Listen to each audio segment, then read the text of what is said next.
Is the eBay hunting laser the same as an SMS laser XK68?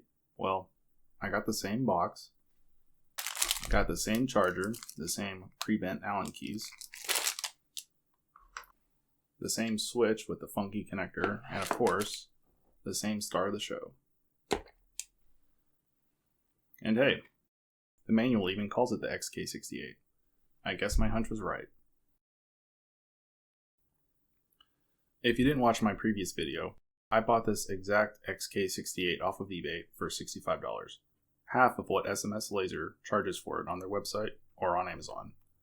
Speaking of eBay, it's now impossible to find the XK68 at any price that's cheaper than $150 on there.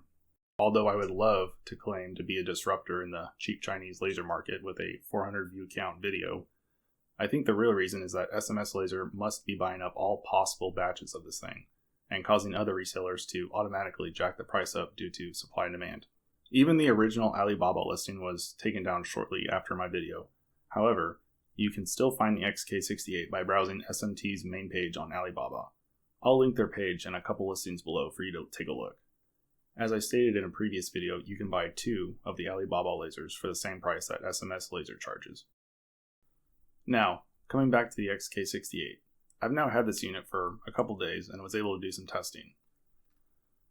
And spoilers, I had a major issue with this thing before I was able to even put it on a firearm. And it's with the mount. It's not about the lack of Loctite on it, although there wasn't any on it.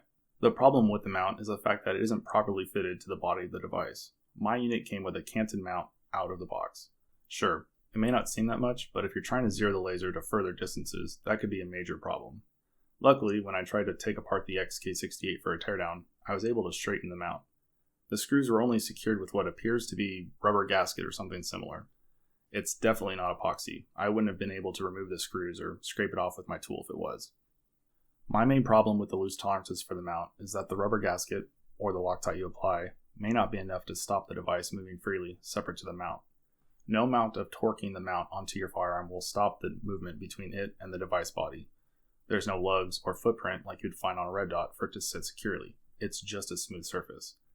Any device's ability to hold zero is let down by its weakest link, and I believe that this is it. So, I was able to Loctite the crap out of the mount screws. We'll have to see what happens during the live fire testing I'll do in the future. The other potential issue I have with the device, only 3 of the 4 laser alignment turrets felt relatively secure. The last feels like there's something stuck in the mechanism and is somewhat grainy, and there's really no way to fix it without damaging the shell due to the rubber sealant, so that could be a future issue. But besides the loose mount tolerance and the grainy turret, I think this is a solid contender as a fun weapon attachment or maybe a platform for you to mod. I do believe in the 1200 lumen rating for the visible white light. As you can see from the comparison, the XK68's light beam goes farther and is ever so slightly brighter than the 1000 lumen Surefire X300 Ultra on the right. I know the X300 is a pistol light, but I found it interesting that the light projection for both devices are somewhat similar. Compared to the cheap $4 1000 lumen flashlight from Amazon, the X68 excels well. Although the Amazon flashlight is obviously built for close range consistent light projection, not a focused beam. Even though the lasers on the XK68 are nowhere as powerful as something like a Somogear PEC, they are powerful in the power limit that they are in. Compared to a laser with similar power rating, the XK68's laser on the left is noticeably brighter and is more defined when pushed to limits approaching around 300 yards in a low light environment. So I do believe in the 5mW rating from the manual. I have similar results for the IR laser, with no issues hitting the same 300-ish yard distance. Due to the lack of IR illuminator for the XK68, I would probably recommend trying to stay in that range for use, and not the quoted 3,000 meter range from the manual. The IPX6 rating is also believable with evidence I saw, since all screws had rubber sealant on the thread, along with an O-ring on the battery tail cap. I think the device can stand up to pressurized water. Sadly, since I had to fix the mount, I've broken the rubber sealant on the screws, so I can't verify the rating out of the box for now.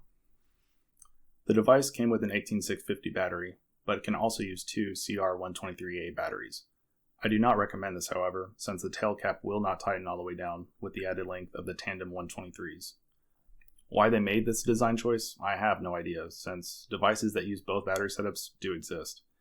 The 123s may fit better if you take the battery spring out of the tail cap, but I wouldn't try this since it may affect battery connection under recoil.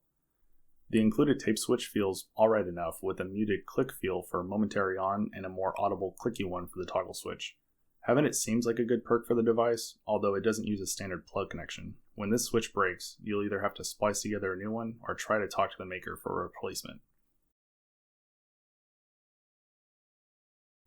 We'll have to see how the live fire testing goes. I'm hoping that the Loctite on the pick mount will hold and that we can verify that the mechanisms holding the lasers themselves are secure. I'm leaning on mounting this to an MPX or maybe an overgassed AK. Let me know in the comments what you would like to see it on. Luckily, I have ammo for either.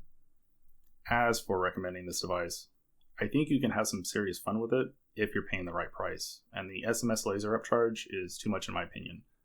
And considering that the IR Illuminator version is approaching $200 with the same body, I think your money can be spent better elsewhere. No matter what, be prepared to work on this thing, but your mileage will vary, like anything on eBay or Alibaba.